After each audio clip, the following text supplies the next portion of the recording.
Hi, I'm David Brady. I'm a mentor here for you. I'm actually deaf in both ears and wear hearing aids. I've been born profoundly deaf since birth in a country town named Armidale. I became a mentor because it was latched onto an idea that Olivia had originated way back when I knew her about 10 years ago. With the concept of being a mentor to give guidance and advice to teenagers who are hearing impaired or deaf when they're growing up was something that we discovered was lacking from our lives, and we have a lot of experiences to be able to share with the kids in terms of things from leadership, careers, way down to all aspects of their lives. That's a pretty tough question because I don't really have any early memory of being deaf because I was actually born deaf. So for me, the earliest memory would probably be more of visual experiences. For example, probably the best memory I have was actually learning the alphabet, which is, for example, A for apple, B for bear, C for cat, with my parents. I would say life growing up for me, for those who might not know, they actually were born in Armidale, which is in northern New South Wales. It's a conservative country town. The population at the time was about 18,000 people. Life was pretty tough. I was part of a group of deaf and hearing impaired youngsters in Armidale. Unfortunately, I was the youngest of a group by about 4 years. Life for me growing up was pretty much there was hardly anyone about my age group who had the same experiences that I could share with. My life was difficult in terms of trying to integrate into society, so it's more like me being thrown in the deep end and trying to swim out of the deep end to be able to integrate into society and grow my own identity. School was hard. Just say I had an interesting discussion the other day with a parent of a deaf child. It sort of made me realise how related my experiences at school. Being primary school was fun.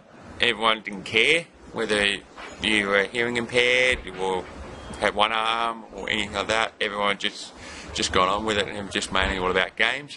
When we became teenagers, we started to become a bit more self-aware, and that's when it got really tough at school. So of course I was picked on because I was different. Coming in Armidale, it was very obvious the difference was there. The other thing I found was in classrooms, it was difficult to pick up what the teachers were saying, especially when we had group discussions. It just means I had to work about 2 or 3 times harder to achieve what I want to achieve. The main support unit is definitely my family, my parents, particularly my mother, who's very, very proactive in getting assistance through other parents and people. My younger brother and sister, funny enough, being the eldest, I've always seemed to be guided around by them, not the other way around. It's a very interesting scenario where you have your brother becoming sort of like your median or your interpreter from time to time in life. Also had good support from teachers at school, through my parents. My mother is a teacher, so it's a good teaching network in Armidale, and that sort of helped out a lot of support, and that's where I got it from. That's a tough one. Really tough one. There's a lot of inspiration from different sources.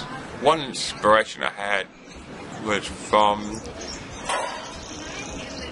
there was this kid in our Armidale I grew up with. He was blind, and he had a situation where I remember coming home one day from school. I was really upset about my situation, and I talked to my mother, and I was really annoyed.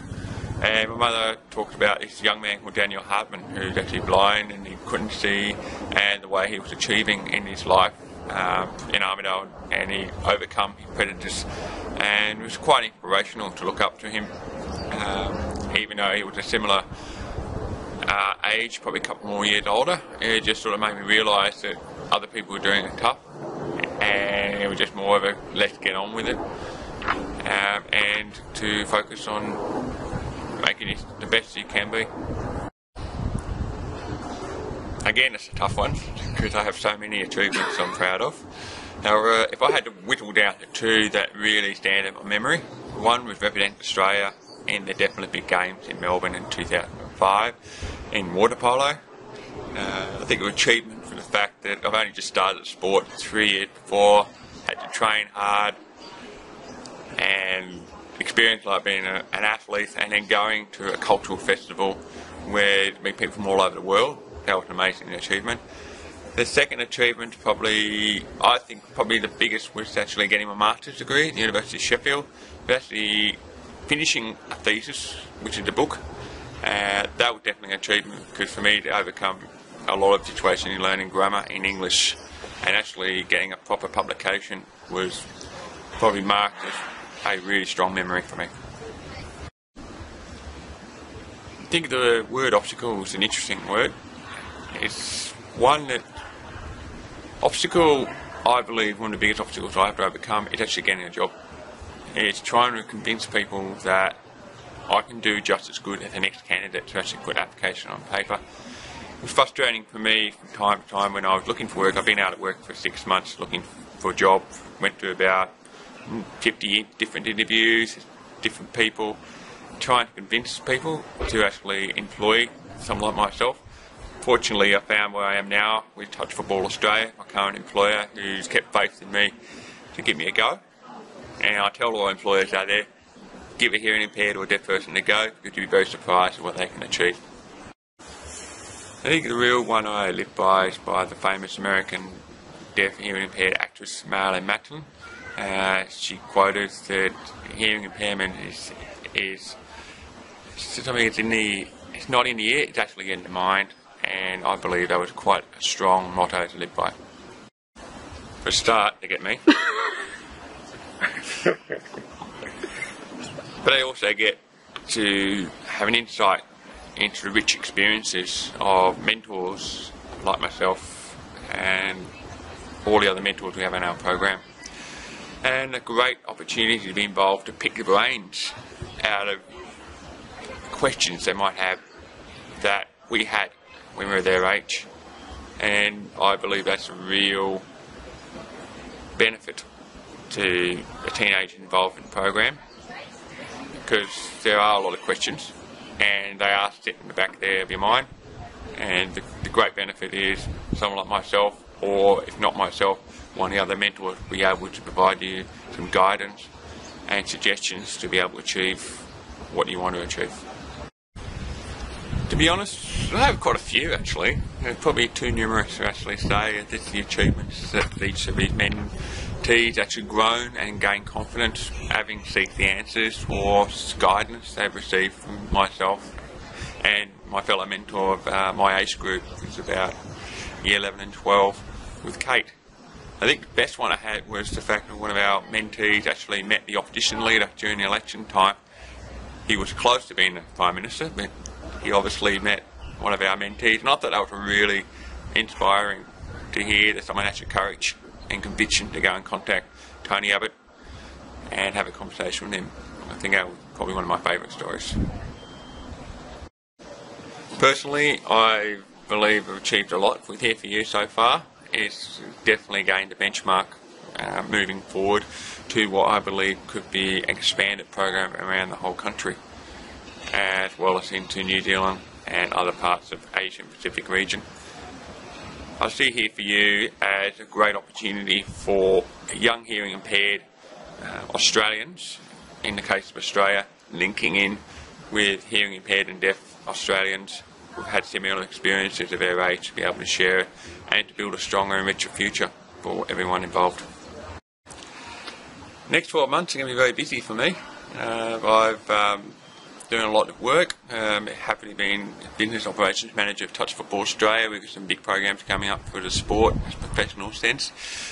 I've also jumped onto the Deafness Forum Board of Australia. I have a strong mission to ensure that the hearing health bill will go through the government, the current Gillard government. It would be really hard to try and lobby that for the benefit of everyone who's deaf and hearing impaired in the whole of Australia. I have a very strong belief that the hearing health could be improved. Also see myself as working a bit more for Here For You and to gain more opportunities to get some fundraising so that we can expand the program, and also to be able to professionalise the support for the organisation. There is a lot of things going to happen, and also in personal life there's a lot of things happening as well, so I'm really excited for what's going to happen in the next 12 months. I really look forward to 12 months time where I can sit back and look back and say, well, wow. That's a tough one, because I have a strong philosophy that you just live through your life and you take every moment and opportunity that comes to you. If you miss them, then there's always an opportunity to go back and grab them. That's not a moment going back in time, it's actually a moment going forward. It's being more proactive and actually stepping up to the plate, and also taking information to actually do what you want to do. I don't regret anything that happened to myself in my life, especially my hearing impairment. I actually enriched my life quite a lot. It's actually now provided me a lot more opportunities that I probably would never experience. There were times that I could have changed things. I kept thinking things could be better. But then again, we just got to take every opportunity we got while we're alive and to move forward. Yeah, I've had wear hearing aids from pretty much since day one, since the box hearing aids, and I'm actually very lucky to have an audiogram that actually is like a U-shape, so that's a smiley gram, where actually the hearing aid technology is able to enable me to be able to hear and experience as much as anyone with a hearing impairment that of a cochlear implant. I have considered a cochlear implant from time to time, but I have seeked the advice of my audiologist and second opinions, and looking at hearing and getting information, I've been encouraged to go with the new and better brand of digital hearing aids. The technology is continually evolving, and I have been on, it's probably about my 20th different type of version, and every time I've had new hearing aids, my life has definitely improved for the better, for myself personally. My advice is for parents and for the hearing impaired people who are considering cochlear implants or considering growing hearing aids, make sure you see a health professional, an audiologist, and get a couple of opinions and really seek out what's best for you, because it is a personal thing, and just wish you all the very best in getting the best to be able to suit your own life.